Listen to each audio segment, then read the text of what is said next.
They were in the concentration camp in Germany at that time, World War II. They come and call numbers. Those numbers are gone to the gas chamber. There is a young man, his number is called. The guy's terrified. A rabbi came up to him and said, "Son, don't fear this like this." A few days later, the war ended and this man lived.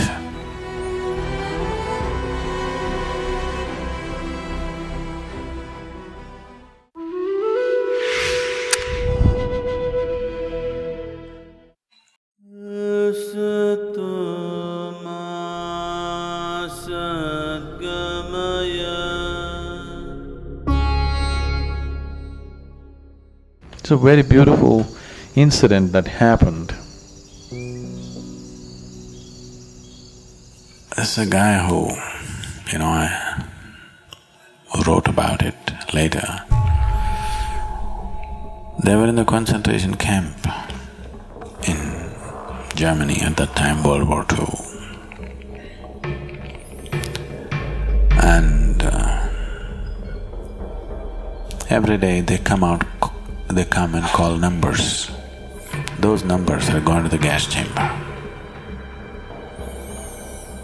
So when they call out numbers, people hide under that, they'll be dragged, beaten and taken.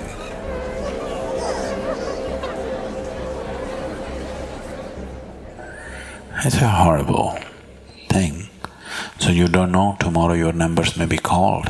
Every day they live in terror. Tomorrow it could be my number. Because they have a certain capacity for the gas chamber. They can only take that many numbers per day.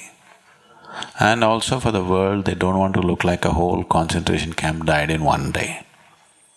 They died slowly out of sickness and illness and this and that. So every day 15, 20 numbers will be called and they have to go.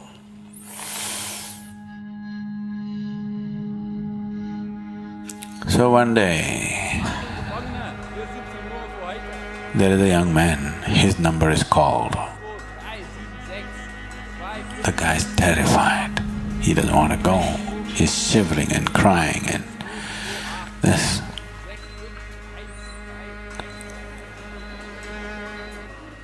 A rabbi came up to him and said, "Son, don't fear this like this." And he took off his shirt, gave it to him, "You wear my shirt with my number, I'll wear yours." In that fear and that overwhelmed with the possibility of death, he took out his shirt and gave it to him. The rabbi wore the shirt and went to the gas chambers.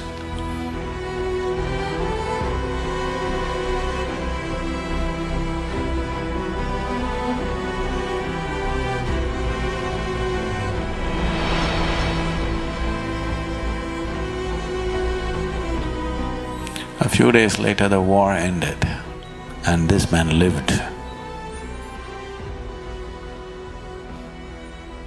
And, somebody actually wore your shirt and went. He could have lived.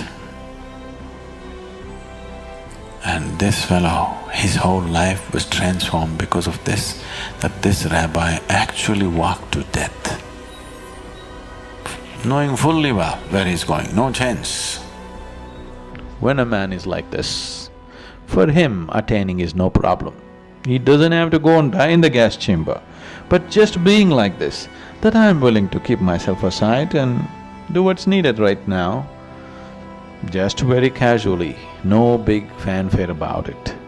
Now for this man, knowing the ultimate is not far away, it is very simple. Gautama said, when you're really hungry, when you badly need food, if you give away your food to somebody else, you will become stronger, not weaker. No logical human being would accept such nonsense, but it's 100% truth. If you know how to give away that which matters most to you at a certain moment, it leaves you enormously capable, enormously strong, not weak. To have that strength to give away what matters to you is not a small strength, it's a tremendous strength, isn't it? To give away things which don't matter to you, that means nothing. To give away that which matters most to you is everything, isn't it? Right now, what matters most to you is yourself, of course, isn't it?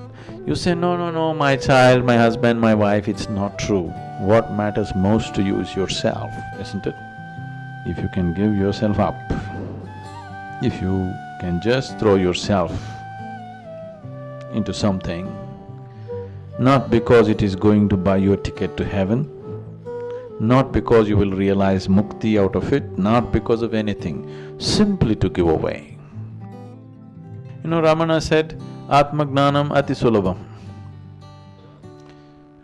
Knowing the ultimate, self-knowledge is the easiest thing. It is, if you know how to keep yourself aside.